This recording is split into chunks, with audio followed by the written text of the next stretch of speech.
Pertama-tama, saya akan menjelaskan apa sih Kerajaan Mataram kuno itu.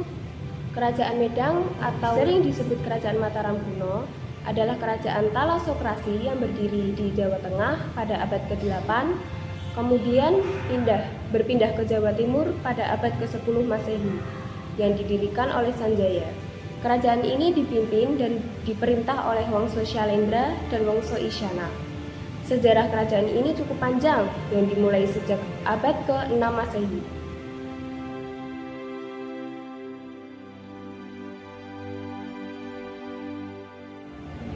Ciri-ciri candi Hindu dan Buddha. Mataram kuno memiliki candi yang bercorak Hindu dan Buddha. Nah, dikutip dari Trimedia.com, apa aja sih ciri-ciri candi yang bercorak Hindu dan Buddha? Oke, dari yang pertama dulu. Ciri-ciri candi yang bercorak Hindu ialah struktur bangunan candi Hindu biasanya tergolong sederhana, baik dalam bentuk, seni arca, hingga ornamennya. 1.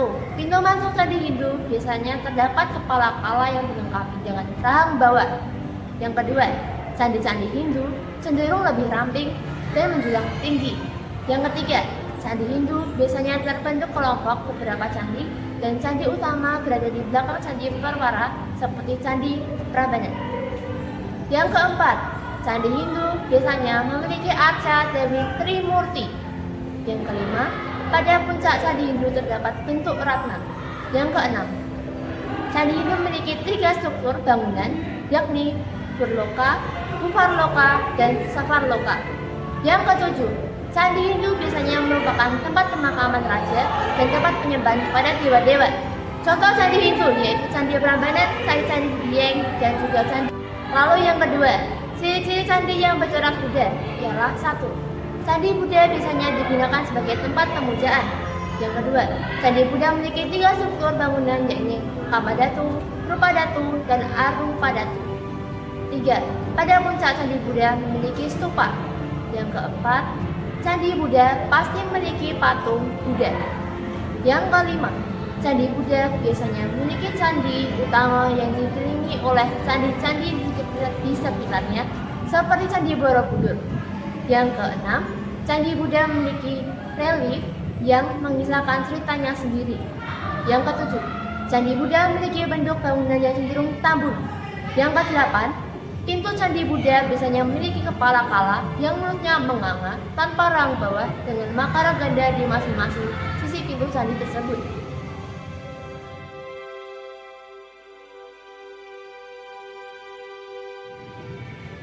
Sumber sejarah kerajaan.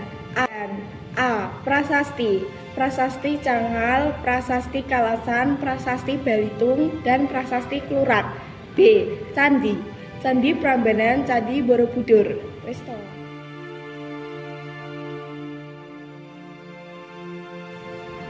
Latar belakang berdirinya Kerajaan Mataram kuno adalah diwarnai oleh pengambil alihan kekuasaan dan juga perpecahan serta juga pertengkaran.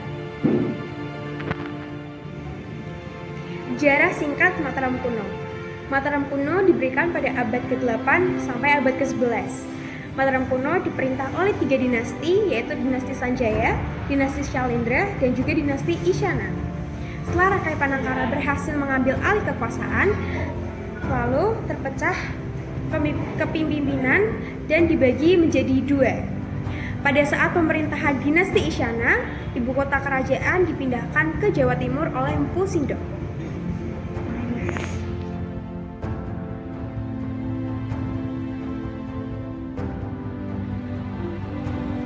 Lokasi kerajaan Mataram kuno memiliki 2 periode berdasarkan lokasi kerajaan Mataram kuno yang terletak di wilayah Medang dan Belitung. Yang pertama adalah periode awal kerajaan Medang, yaitu di Jawa Tengah di bawah Wangsa Sanjaya dan Syailendra. Lalu yang kedua ketika pindah ke Jawa Timur dan dikuasai oleh Wangsa Isyana. Lokasi kerajaan Mataram kuno ditandai dengan posisinya dikelilingi oleh gunung-pegunungan dan sungai-sungai. Silsilah Raja Mataram kuno saat dipindahkan ke Jawa Timur. Rakai Hindu Srisana alias Lusindo 929 sampai 947 Masehi. Sri Lokapala dan Ratu Seri Isana Tunggawijaya sejak 947 Masehi, Mahkota Wangsawardhana hingga 985 Masehi, Dharma Wangsa Tugu 985 sampai 1007 Masehi. Lalu yang berikutnya, faktor perpindahan kerajaan. Apa sih hal yang bikin kerajaan Mataram kuno jadi pindah lokasi dari Jawa Tengah ke Jawa Timur? Jadi yang pertama, karena letusan gunung berapi. Lalu yang kedua, karena kekosongan kekuasaan di masa raja terakhir.